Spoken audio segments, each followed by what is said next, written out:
my goodness gracious. PTR Radio. You ready to kick ass?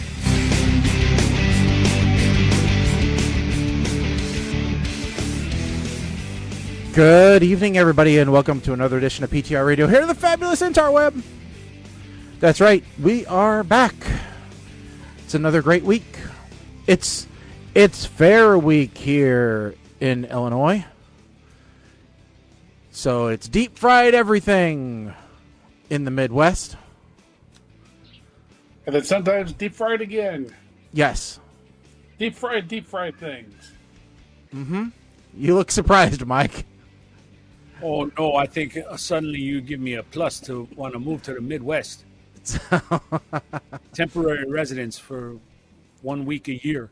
Oh, it's 2 week fair. 2 week fair. It's 2 weeks. Yeah. Okay. So, yeah, no, it is fair time, and this year they have no reason to complain about the attendance whatsoever because you couldn't ask for better weather, really. No, it's been wonderful. Actually, I did get a complaint lodged by one of my folks that is stationed out at the fair. They said it's too cold. I'm like, never has anybody said it's too cold. Never. It's never too cold. Never has somebody said it's too cold at the fair. Okay, actually, we should clarify. This is the state fair. This isn't some county fair. This is the Illinois State Fair. Yes, it's one of two state fairs. Okay. Because we're okay. Yeah, this is the real state fair. Yes. So yeah, I'm going out there actually on Saturday. Saturday afternoon, I'll be out at the state fair. So, although this year I don't have to get my driver's license renewed. So, that's one less tent I have to visit. But that is it's amazing how many people they say, well, why do you go to the state fair? And I go, normally I get my driver's license renewed. And they're like, you can do that? Yes, you can. And yes. You should. You should. If you have to get your driver's license renewed during fair time, don't go to a regular driver's license facility. Go to the fair. Although, if you can just get it mailed to you, that's good too. Yes. Yeah. But you didn't used to do that. Somebody was telling me. No, that's a new thing. Yeah, somebody was telling me, well, can't you just do it online? And I'm like, pre-COVID, no, you couldn't. Pre-COVID, you had to go into a place and sit take a number and sit in a chair with a bunch of other people, and take a bunch of paperwork. And now, so I just went to the fair and got a corn dog and walked in, got my license, walked out because there was never any line. So, the fair is actually a good place to conduct state business because nobody thinks that you can conduct state business at the fair, but you can do a lot of things at the fair. So, yeah. And you can do it all while getting a deep fried Snickers bar, Well, that's important. Yes. Deep fried Snickers, deep fried Oreos, deep fried Twinkies. Those are my favorite. I wonder what is what is the newest state fair deep fried thing? Because there always is something new. State fair deep fried items. This year they have deep fried ranch dressing at the Minnesota State Fair. Huh? Yep. They have a cheese fried pickle waffle fries and a hot dog slider and a mini apple pie at the Indiana State Fair. Okay. They have, here we go.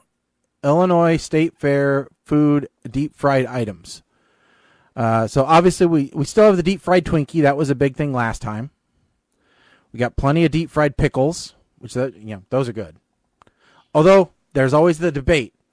Do you want deep fried pickle chips or do you want deep fried pickle spears? Chips. I don't know. They're both good. I'm on the chips makes a lot more work.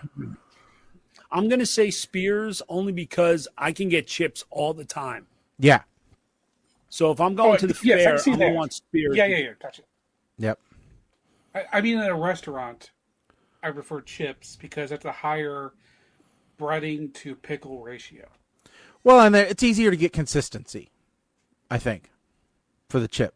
But, yeah, so And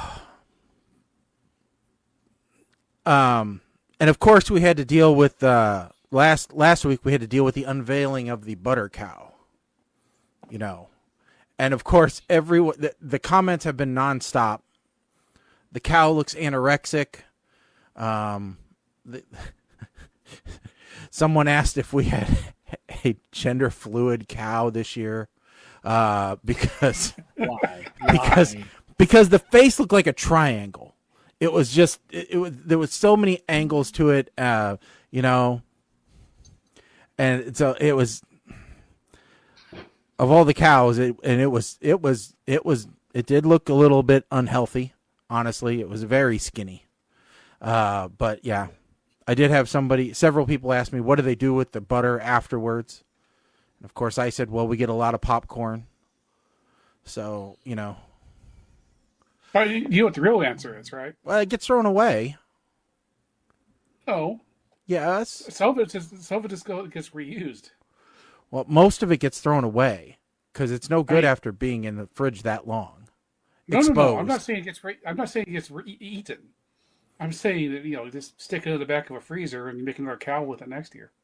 No, the butter is fresh every year. It gets donated by Prairie Farms. They it was turned it donated into by Prairie Farms biofuel. 20 years ago. You know. And I love the people that think that it's a solid butter cow. It's not solid, people. Come on. No. Get chicken wire. Yeah, it's a piñata. It's a butter piñata. That's what it is, folks. Get used to it. So, all right. But yeah. So, Mike, New Jersey Fair has got to be a thing, right? Yeah. It's not that great. It's really not. I know families that love to go to it, but the problem is the New Jersey Fair always seems to do it on, well, they try to do too much, which is stupid because they flat out, I sound messed up, don't I? No, you sound fine to me. Okay.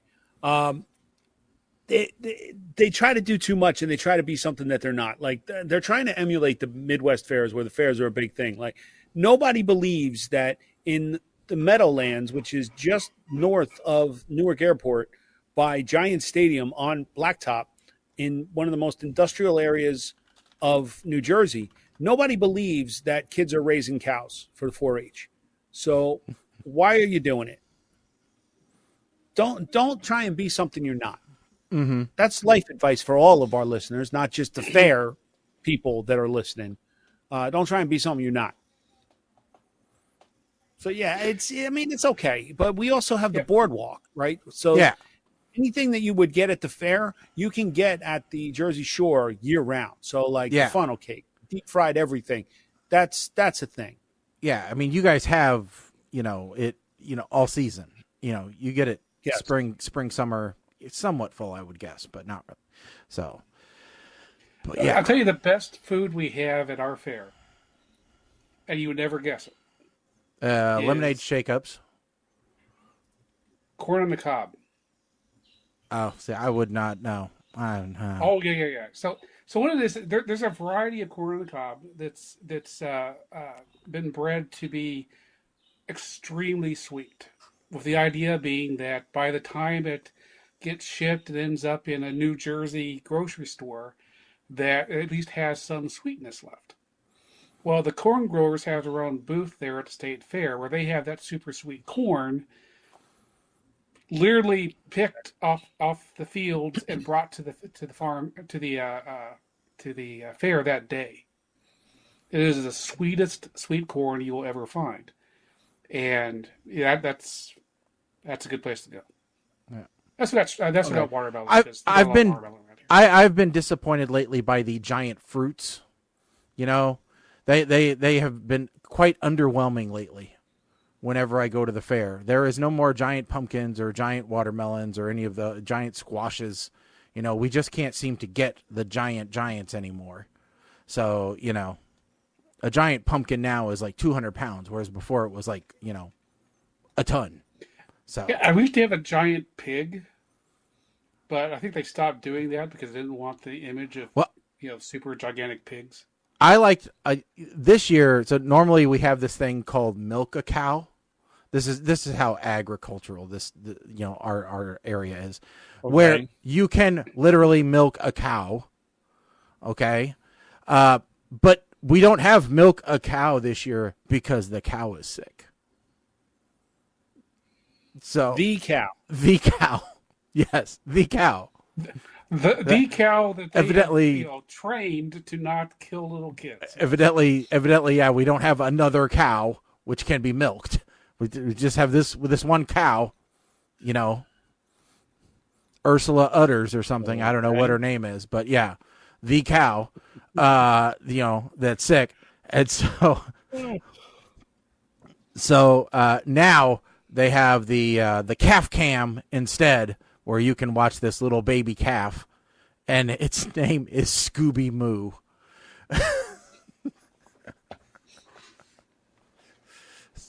Scooby Moo. Okay. Yes. All right.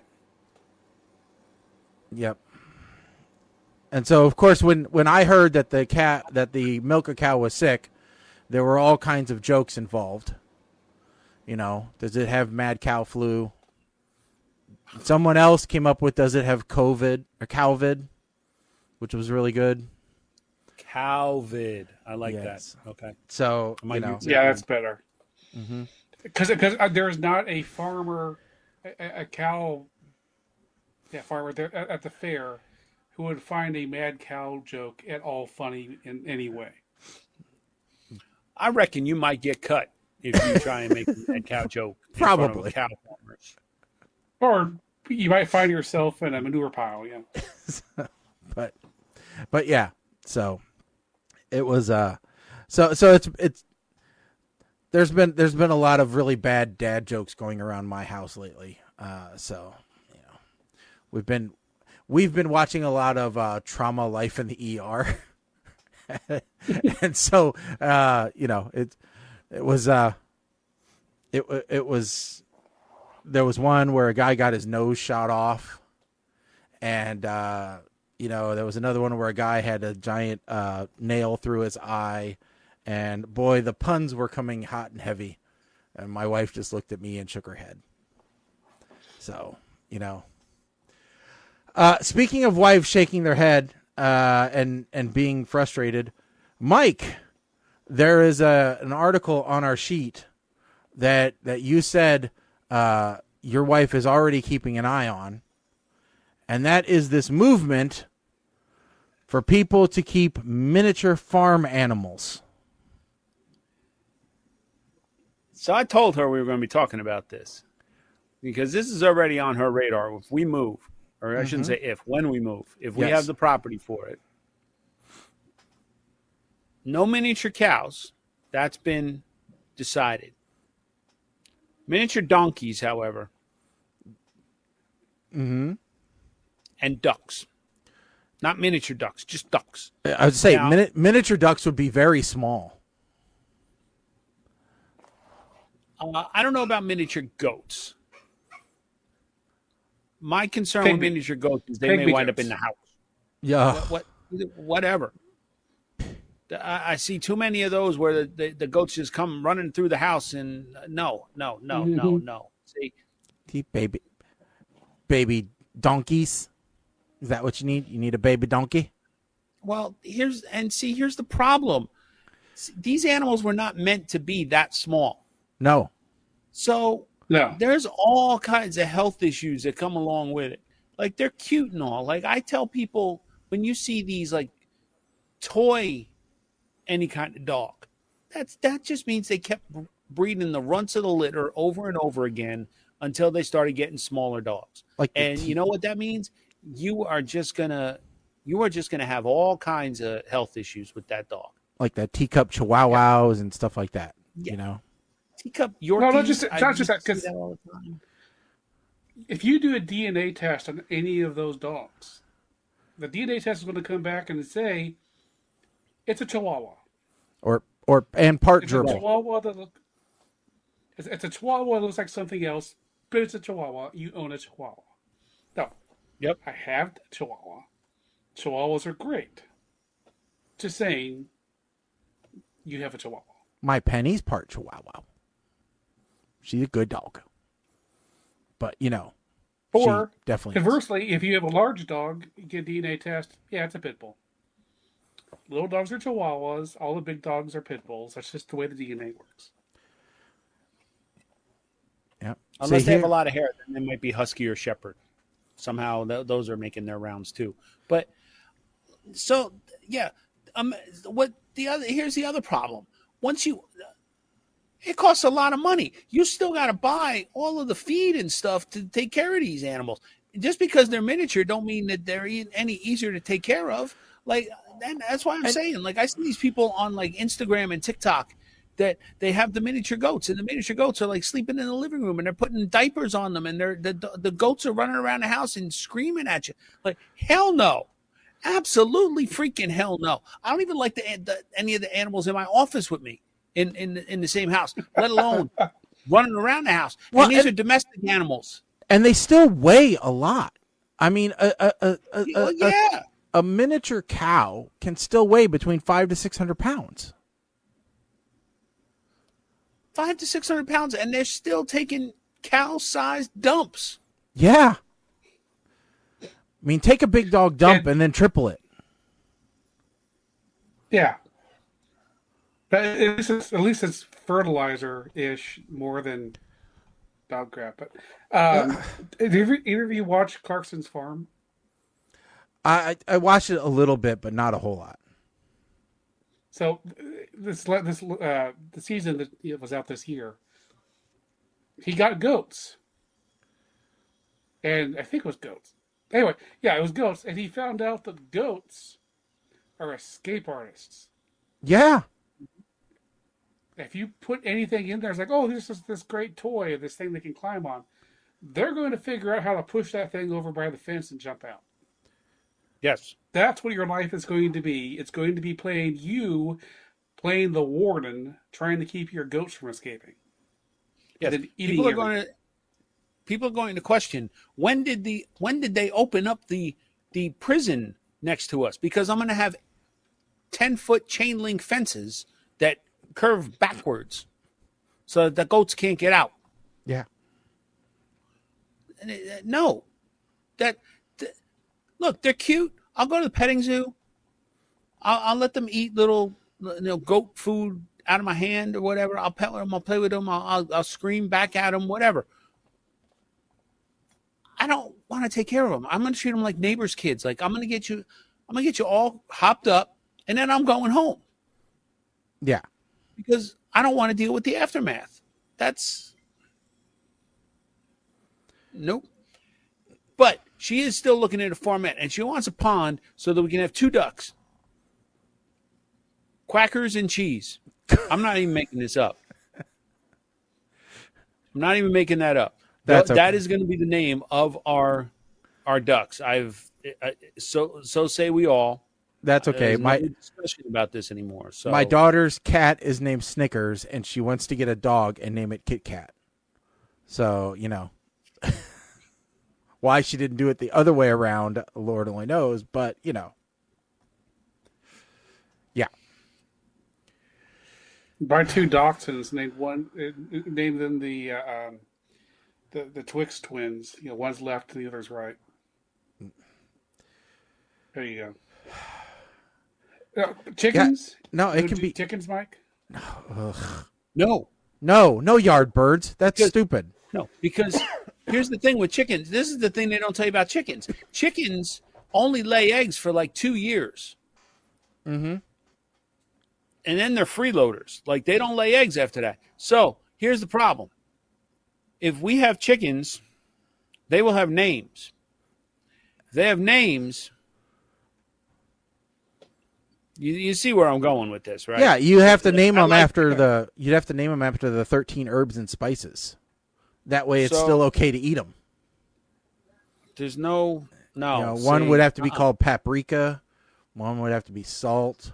And one would have to be like John Panette. thyme. John Panette once did the whole skit about this. His friend had a farm, and he went and put the baby lamb in his arms, and the lamb fell asleep. He said, "It trusts you." And he's like, "I know I'm never going to eat lamb again after holding this." Yeah. And he's like, "Do you want to go see the cows?" Hell no. Yeah.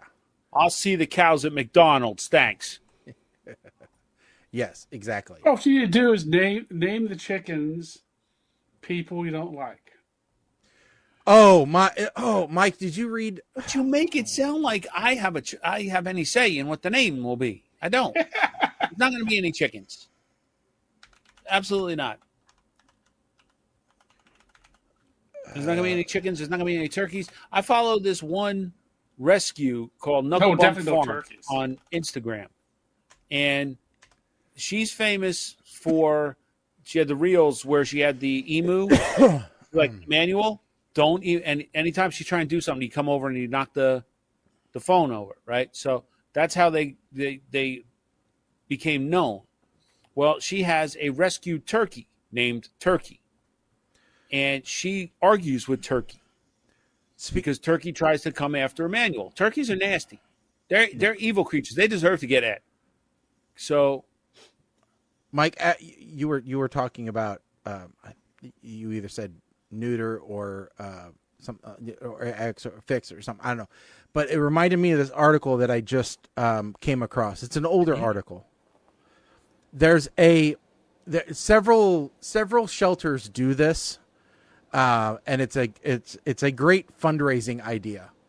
Oh, you're talking about on Valentine's Day where you sponsor a spay or a neuter, and they name it after your ex. After your ex, yeah. Yeah.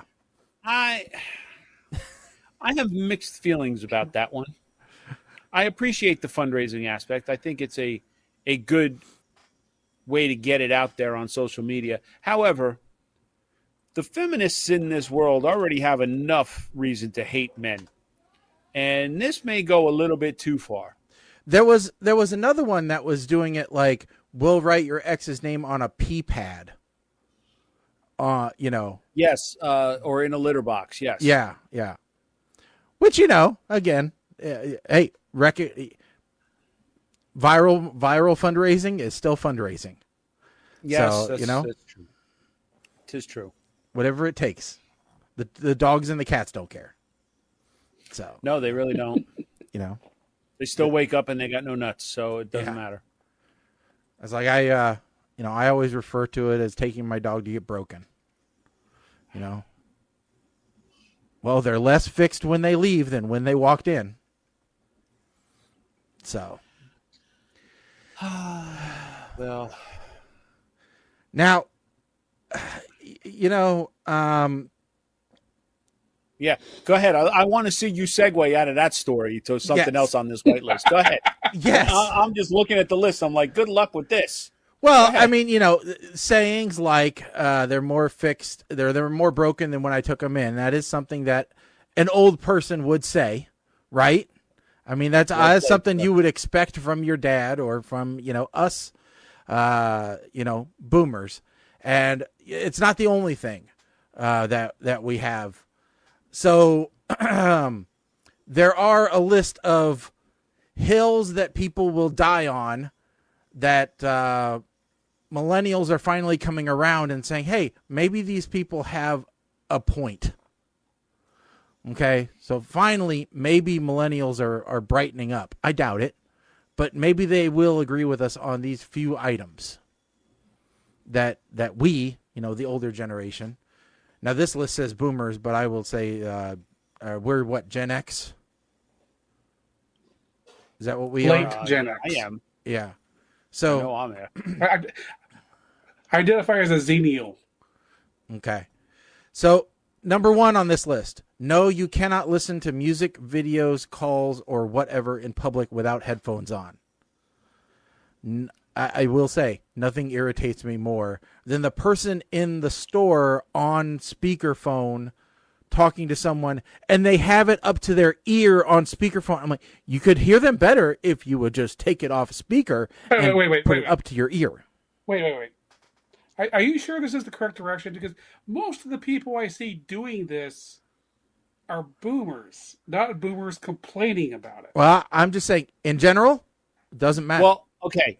No. So I'm kind of with Colin on this one because most of the younger generation has the AirPods or the AirPod Maxes or whatever giant headphones are featured on the cover of CNET that month because they need to be in vogue with something, and it's a status symbol to have the Constantly headphones plugged that are in. the size of what the guys wear on aircraft carriers to drown out jet noise. That's the kind. Remember how like Beats used to be the symbol? Like even if you weren't listening to music, you had to have Beats around your neck because that was a status symbol. Well, that's what it is now with the younger generation. However, see, I don't see as many Beats as I see earpods nonstop. I always see white stalks out of people's ears. Now, I have another issue with this. Yeah, I'm perfectly okay with people using earpods or headphones or whatever they got, but it's the people that wear them all the time. Now, this is the office. Like when I'm at the office, this is how people are walking, and they have their headphones in. So they come around the corner, they're looking at their phone, they don't see you, they don't hear you. Right. Keep one of the earbuds out, so at least you are aware of your situational surroundings. Yeah, that's all I'm going to say. Because if I bump into you, I am not going to apologize, and I certainly am not going to apologize if I use the wrong pronoun when I'm saying, "Oh, I'm sorry, sir." Yeah, see, normally at work I got one ear off, so that I can always keep. Or that was one of the reasons why I went with the bone conduction headphones at work. Not because they were great quality, because they certainly weren't, but then I could still hear what was going on around me. So, now, see, I just use one.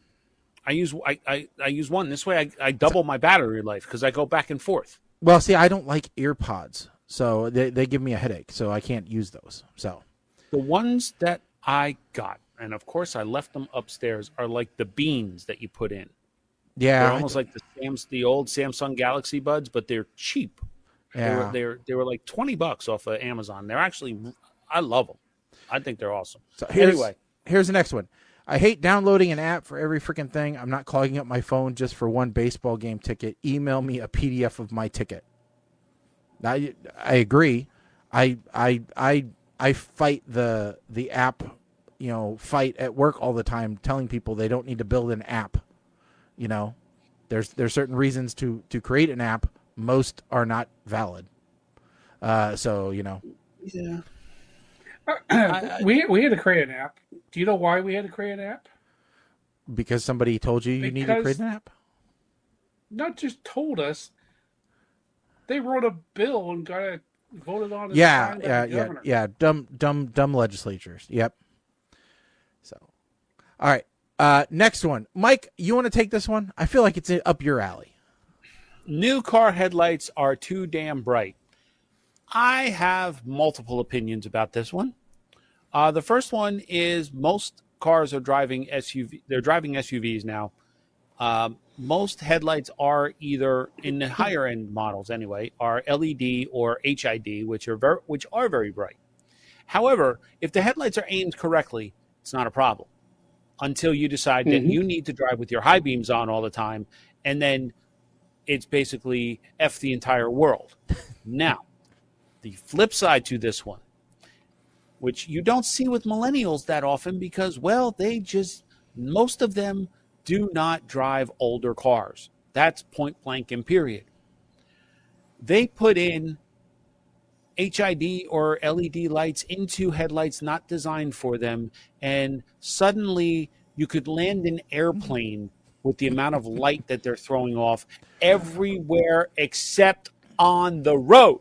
See, I'm going to put some of this on the car manufacturers because they have now made cars that auto bright and then high beam and then turn it off, but it doesn't work the way it's supposed to all the time and doesn't always detect. And then you have lazy drivers who, just turn it to auto and then the car is blinding you, not the person.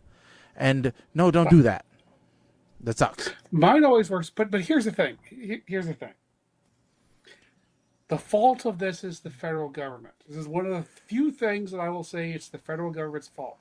See, the thing is, yes. Are you going to say the high-end cars? Are you going to say they need to bring back incandescent bulbs? No. The high-end cars, the BMWs, the Mercedes, they have their bulbs are basically projectors, like the kind of projectors like you see with a movie. Okay, and and they have the ability to see the other cars on the road and automatically turn off those pixels so the light doesn't go that way. All the hardware is there. The software is not there. If you're in Europe, the software is there. But they've decided that they are not going to allow them to install that software in the United States. See, because the agencies want them to do something else. Anyway, yeah. So the more whatever the federal agency that does that, they want them to do something more, even than what they have, and they won't let them turn on what they already have until they do this extra stuff they want. It's the council. Instead, we're stuck with ultra. It's the Council of Lumens. That's who does it. It's the NTSB. NTSB, yeah. The NTSB is the one that mandates all of this. Which, by the way, daytime running lights. That worked out well for you, didn't it? I was just thinking about that the other day. Wait a minute. When do we actually become allowed to turn off our daytime running lights? Wait a second. Oh, that's easy. After daylight savings time. When it ends, then you can turn those off. Well, no, mine are off all the time. I can select on or off, period. End of discussion. But the other problem here is that car manufacturers so these auto high beams, okay, fine. You know what? It is what it is. But I believe part of the problem here is the federal government, because the LED bulbs were not up to snuff for a lot of applications when they decided to roll them out. And I'm talking about street lights. If the street lights were brighter, people would not feel the urge to put their high beams on in the middle of town. But we got these crap-ass LED lights that all of a sudden, the LED lights, they're great. We're going to save so much money. And they replaced them early in our town. Early adopters always get screwed. Yes. So now you don't get as much light off of them. And the roads are darker, which forces more people to put their high beams on and more people to go to Temu to buy illegal lighting kits. Listen, you want to tell the entire world that you got a little dick and you're compensating? Just put a 42-inch LED light bar on the front of your truck and have it on all the time. That's a surefire sign. And guaranteed, when my pupils adjust and I look at the back of your truck, you've got a 7-inch pipe on the back of that diesel. Mm-hmm. Because that's the other sign that you have the small testicles to go with the small penis. Okay? Yeah. I'm sorry. I will say, from a safety perspective, it's considered having the high beams not turned on is a huge safety problem. Which is why the auto high beams started showing up. We want people to turn on their high beams. If they're aimed correctly with the right kind of bulb. Yeah. So headlights, same thing. Going back to the phones on speaker, Rockdef says the newest trends are AirPods and Stanley Cups. So, quickly so that we can get through this. Whoops, did I close it? Oh, dang it, I closed it. What was the other trend here? The other trends are... So, not everything needs to be recorded or photographed and posted online. True. Like taking excessive vacation pictures. So, here's my downside to that. Record it. If you're talking about somebody getting beat up. Yeah. Not everybody needs to record that, all right? Intervene. Your first instinct should not be, let me get my phone and record this and post it to Instagram. Yeah. If you're talking about vacation pictures and stuff, that people are putting them up there because Facebook and what have you have became people's photo albums. That's it, and there's that for no other reason than that. Yeah, you got all the unlimited storage and all of that with like Prime and iCloud and all of that or what have you. But before all of that, the cheap way is uploaded to Facebook. Yeah, but to go back to the original premise of this thing, it's the boomers who had the slide projectors that they bought in their house so they could have their neighbors over and show them slides of their pictures. Well, so it's let's see here. Let's see. The real menus. Real menus. QR code menus. Listen, all you're doing is you're making me just point out as soon as you see somebody going like this. You know they can't read your damn menu. If you're going to make me scan a QR code, make it easily readable, not an image that I have to zoom in and don't start just scrolling all over the place just to find out if you have freaking mozzarella sticks. Don't just take a PDF of your menu, you know. That was mostly a COVID thing. I mean, the menus are coming back. Not everywhere. I saw them disappear during COVID, and I've seen them come back after COVID. All right. Next thing. I don't think we're even going to get into tips because we've covered that topic before. Here's one. There's no reason why my appliances need an internet connection.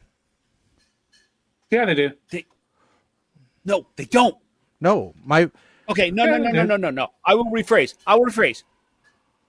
It's okay if they have an internet connection.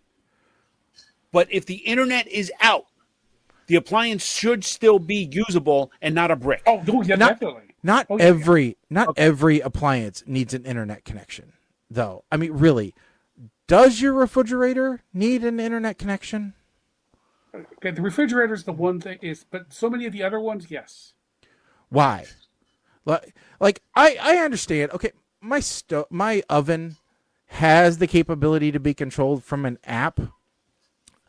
I struggle to find.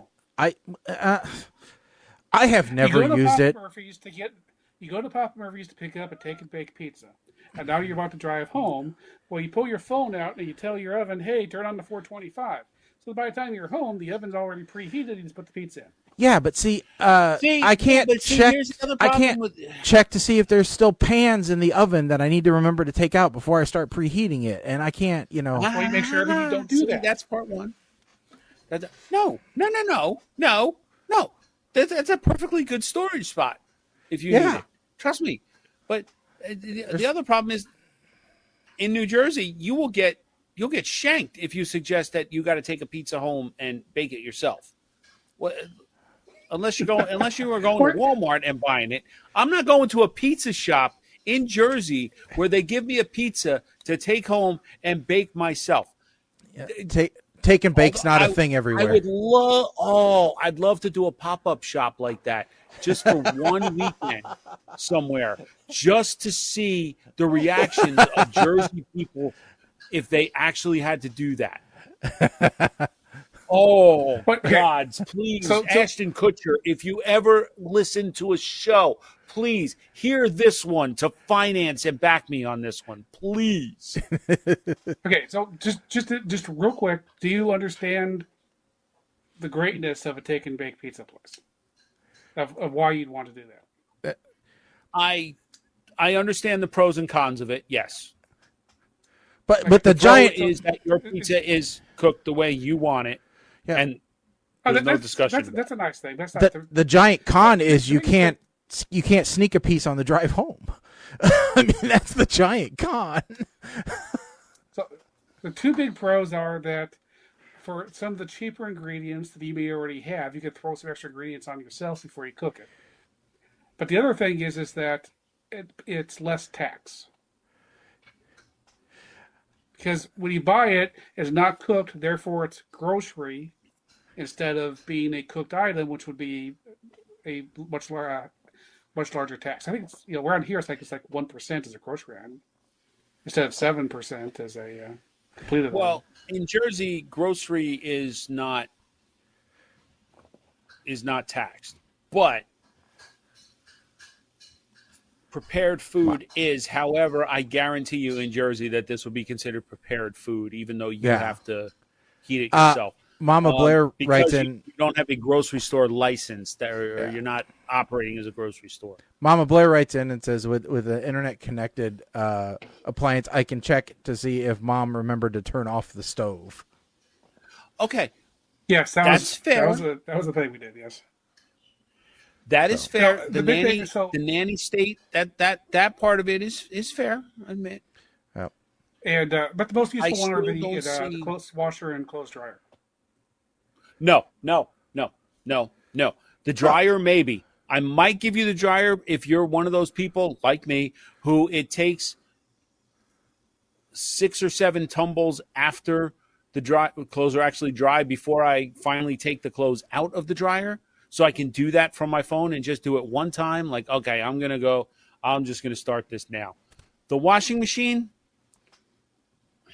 an app to tell me, oh yeah, the wash is done.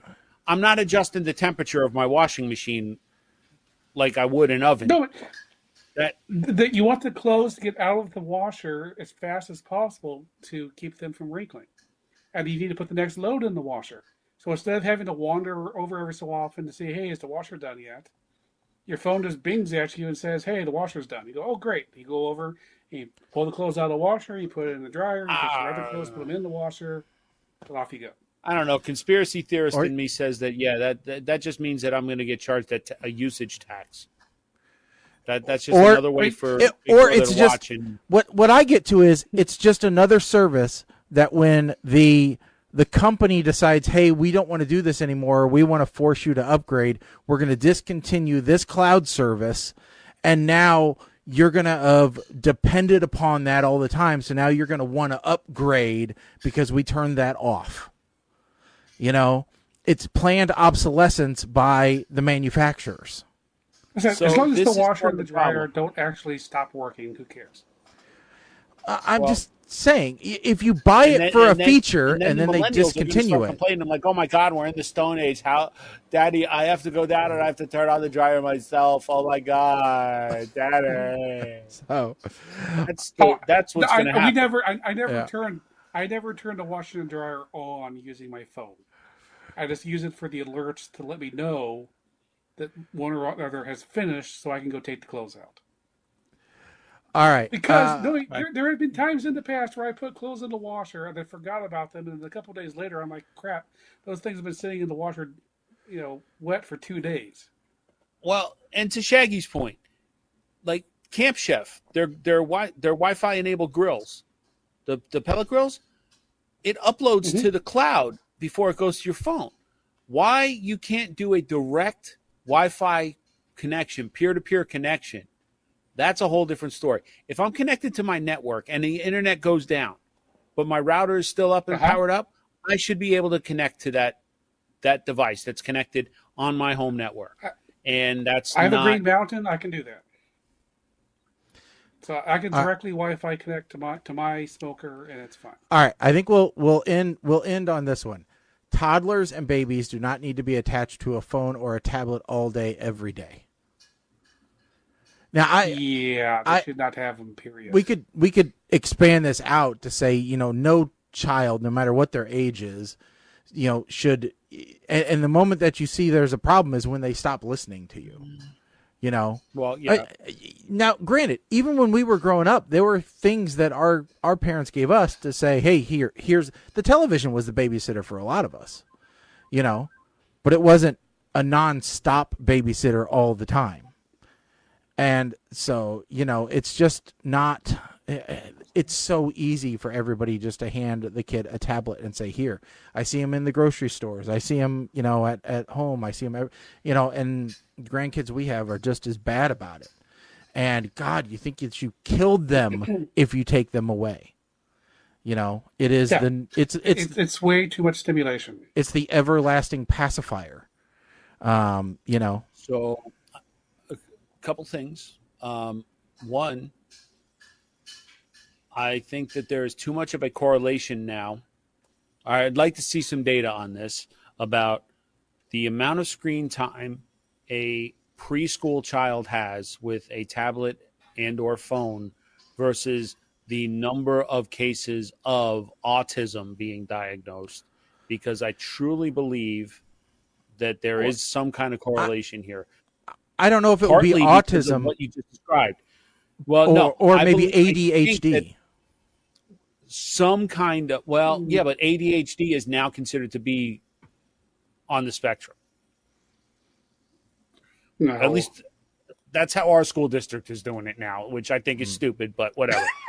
Now, the other thing Yeah. that I'd like to point out is, we're talking about technology.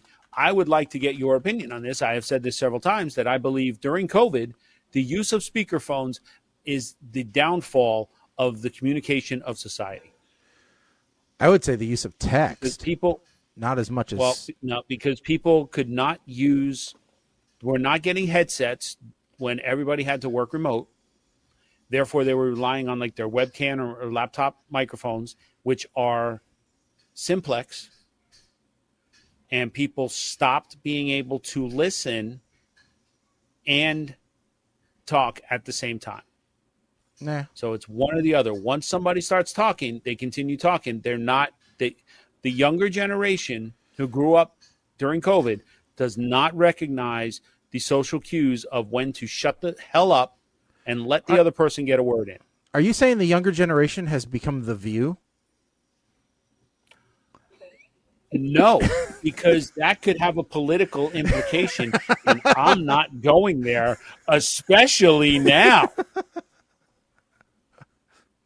So I'll go there as soon as the Olympic Committee decides that Australia is the best breakdancer. Okay, that's when I'll go there.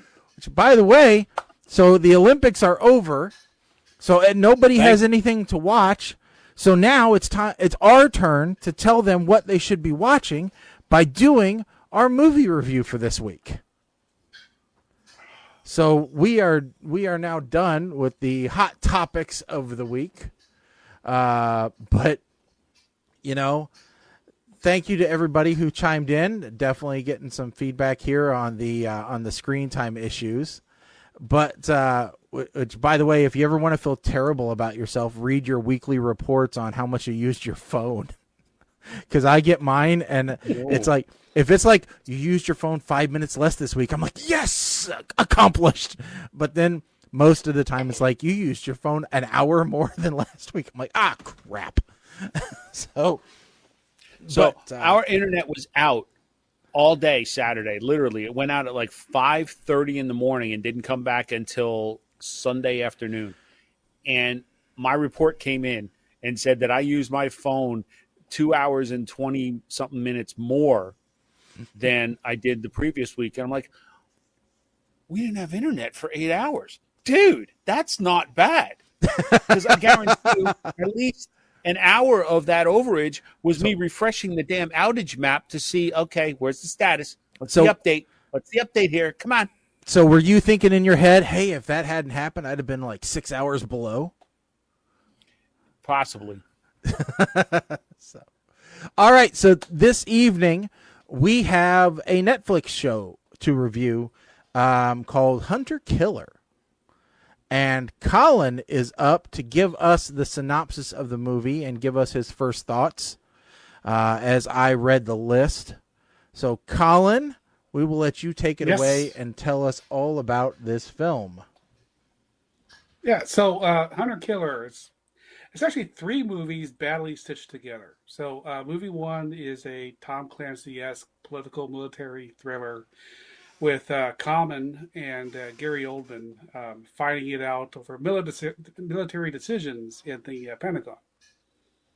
Movie two is slightly gritty soldier movie where you got a team of U.S. military special forces of undefined type, as far as I could tell, that they've been sent on a mission where some of them might die, and they need to eventually they need to rescue the president of Russia from a military coup. And then movie three is a submarine movie. I love submarine movies. I think Das Boot is one of the best movies ever made, for example. I've watched that many times in the super long version. But this one is more of a badly copied Red October version. So I'll start there with movie three. So we have a Mustang commander played by Gerard Butler, who has been assigned to be the captain of a submarine, the USS Arkansas, which has an attached rescue sub and some probe torpedoes, kind of a poor man's Sequest DSV. Now, this guy has spent his life on submarines. He came up through doing all the mechanical stuff and, torpedo room and mechanics room. And the audience is sure that, this is important pieces of character backstory that will be key to the plot of this movie. Spoiler, the audience is wrong. He was also part of a previous disaster on the USS Wichita, and he carries a coin from that ship, which is his lucky charm. Spoiler, the audience is still wrong about that one too. So where these three movies come together is this Russian coup. So the people in the Pentagon order the soldiers to rescue the president of Russia, and then Uber the submarine to go pick them up and to stop this coup. So some more details. So the coup starts with a false flag attack, where a Russian sub and a U.S. sub are both attacked, leaving both sides unsure of who's attacking who. The U.S. sub is completely destroyed, but there's some sailors who survive on the Russian sub, including its captain. Now, this captain, much like Sean Connery's character on Red October, he trained everybody. So all the people, sailors that are on the ships that the bad guys are captaining, he trained them all. This time the audience is correct. For the soldiers, look, these guys have no personality. You have one guy who's in charge is kind of grizzled for no really good reason that we're given. If he's kind of mean and stuff. They have one guy who's the new guy, and doesn't seem that well trained, which is why, if these are, like I said, I don't think they ever said these are Navy SEALs. They kind of act like Navy SEAls, but are obviously not trained as Navy SEAls, trained at all. Anyway, most of them get killed off, spoiler, but in fact, one of them gets killed underwater by being shot, which anyone who watched Mythbusters know that doesn't happen.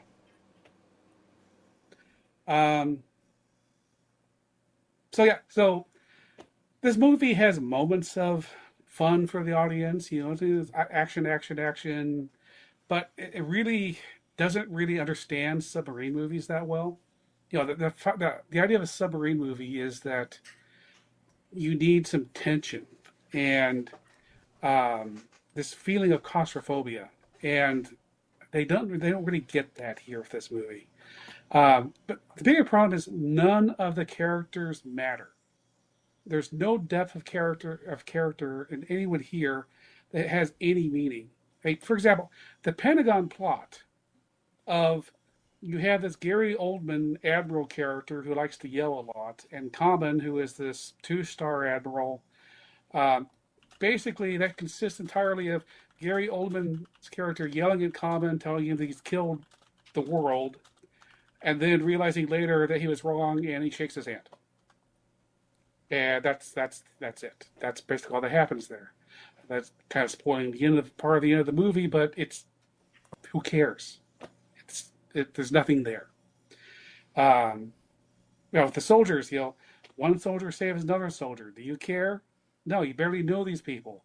And at the end, it's like, oh, he lost a lot of people, but he doesn't seem to remember any of that. It's like, yay, we won. And I lost let's inflate the numbers here. I lost 50 men, but that's okay. I'm standing on a submarine and we won. Yay. Aren't we great? Look, there's enough fun here for a smirk, maybe even a smile. I'm going to leave it at smirk for now. I'm leaving it open for anybody to persuade me to make it up to a smile. That's it. All right, Mike, I'll let you go next. Okay. Colin, I ain't going to be that guy. So I'm showing a bit of ignorance here, but I had to Google because I thought they were mispronouncing something and making some shit up. I had to Google to find out that the Barents Sea is actually a real place. I thought that they were trying to do some kind of play on Bering Sea and making someplace up. And okay, well, but I am glad to see that the DSRV from the Hunt for Red October is getting some use, which was good because it looked almost exactly like the same. Here's where, so I had a buddy of mine that I used to play hockey with who was actually in submarine service, and he shared Colin's opinion that Das Boot was one of the best movies ever. He actually felt like U-571 was also, despite the appearance of John Bon Jovi, was also very accurate when it came to submarines. This one, he would probably piss in somebody's Cheerios, I'm sure. What about Down Periscope? What did he think of Kelsey Grammer Down Periscope? I don't know. I will have to find out. But I don't think that one was to be taken seriously. So since when are torpedoes manually controlled and able to transmit visuals? That's one issue. And since when can submarines turn on a dime like they did when they were avoiding the torpedoes? No large ship like that, especially one underwater, can turn that quickly. It's funny, the DSRV is also called the Mystic, which is the same name as Hunt for Red October. So maybe it is the same one. I don't know. As soon as the DSRV docks on the Russian sub at the end for the rescue mission, the riptide that made docking such a problem suddenly went away. Not a single bit of movement on that sub at all. A military coup, as we said. Should have saw that one coming. Did anybody? I feel like we should have. We've been doing this a long time. We should have saw that plot twist. These Russians certainly are taking the shoot-first ideology to the extreme here because they hear a noise and they decide to shoot instead of investigate. And of course, the rookie gets shot. And so the leader of the Navy, I won't call them SEALs, the Navy porpoises, decides that he's going to go back and try and get the rookie that got shot. I don't understand. I do understand that rocket mortars are the new depth charges. Okay. I don't know how that thing got reloaded. It's like a G.I. Joe toy where they shoot off their dozen or so rocket mortars and then the thing is useless. And of course, they make contact and everyone ends the war in dramatic fashion because, well, that's how it's got to happen. So puke to Schneikes, I'm giving this one a meh. The acting was decent. The storyline was kind of predictable. But the damn movie just felt too much like a Rainbow Six expansion pack mission. Like, this movie literally gave me a video game adaptation vibe. And I think that this would partner up well in a cheesy double feature with Rihanna's classic Battleship. Okay. All right. So, maybe I'm just a little bit more gullible in believability. I thoroughly enjoyed Hunt for Red October. I am a sucker for Down Periscope, and this movie, I like Gerard Depardieu. I enjoy the things that he's in. So, to see him play the captain here was very good. This was a good movie for me. So, I liked it. I thought it was good. I was waiting for bring me to within single ping range, please, the whole time. And I think they were probably Army Special Rangers, maybe not SEALs. Range to target. One ping only, please. So, but I liked the coup element was good. The fact that, oh, look, nobody torpedoed you because notice that the shrapnel pattern is going out. I mean, that was a good thing, and it was just like there were some intricacies in it that I enjoyed, and I liked having the different things of underwater, above water. Hey, we're going to send people into Russia, but we're really not supposed to, and so get rid of your tags and your photo. Don't be that guy with the photo and all these other things, and I like the movie, and yeah, I did think it was good, so I ended up giving it an SEG for my rating because I actually have already recommended it to somebody today. So somebody asked me if I'd seen any good movies lately, and I'm like, yeah, go watch Hunter Killer. If you like Hunt for Red October, you'll like this movie. Oh. So yeah. No. So for me, why do I feel like Gerard Depardieu, as you called him, which is not his name? Why do I feel like I'm afraid to make fun of anybody's movie choices these days after what happened with Bruce Willis? Like, he made all of these bad movies, and then afterwards we find out that he's got a debilitating disease that's going to take his life. And he was in the midst of this because he was trying to bankroll enough so his family would be taken care of, right? I don't think so, because Why do I have this feeling that this is going to happen to him? Because Geostorm, Hunter Killer. Well, you figure, what did he do last? He did the Has Fallen trilogy.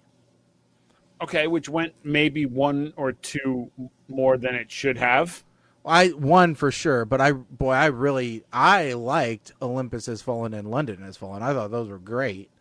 I have not watched Angel Has Fallen yet, so even though it's 5 years old at this point, the quality is falling. Yeah, I figured. But no, I think I need him to show up in the next Fast and Furious movie at this point, because he might as well. Gerard Butler. But I think I remember his name. Yeah, Butler. See, everything he was in was actually fine. If there had been more, the actor that I would go after on this movie is Gary Oldman. What was he thinking? He was thinking, I'm going to get paid. Oh, I guess he was thinking it's better than that time I played a dwarf, I guess. There's another Has Fallen coming out, by the way, in 2024. It's called Night Has Fallen. It's the 4th installment. What, is he the one that falls and his grandson has to come pick him up? It's his retirement party. So, Is that the one where he becomes Batman? I don't know. Okay. I do want to add the list. I can't add it to the list yet because there's no link for it yet because it's still in theaters. Mm-hmm. But over the weekend, I saw Borderlands, and we definitely need to do Borderlands. Okay. We'll add it to the list as soon as there's a streaming home for it. All right, Mike, it's time to pick another one. All right. And for the record, Shaggy, you are on deck for this one. Okay. Before we pick, 1 to 30. 1 to 30. 4. Oh, this might be absolutely perfect for... Oh, no, it's unavailable in this location. Darn. Up the creek. Oh, that's one of my personal favorites. I wouldn't even have to watch it. I watch it like once every 3 weeks. All right. 22. 22. The hell is this? Sign in. Let me make sure that I'm okay. Okay. This is a Netflix original called Unfrosted. Oh, okay. I have heard of this. 2024 Emmy nominee. I think this is now disqualified if this is an Emmy-nominated movie. But in this satirical comedy, 2 cereal companies compete to invent a new breakfast product, starring Jerry Seinfeld, Melissa McCarthy, Jim Gaffigan. We're not. I don't think we should do this movie. Okay. I like this movie a lot, but we should not do this movie. Okay. What are you saying? It's the origin story for Pop-Tarts. Now I need to know why. I'll tell you after. We can make a decision if we want to put it back on or not. Okay. All right. Well, the backup choice is 14. 14. Oh, well, this should be interesting. It's on Prime Video. Future 38. American agent time travels to 2018 from 1938. He finds a strange world of silvery skyscrapers, connected computers, and working women. He fights the Fuhrer and goes gaga for a gal.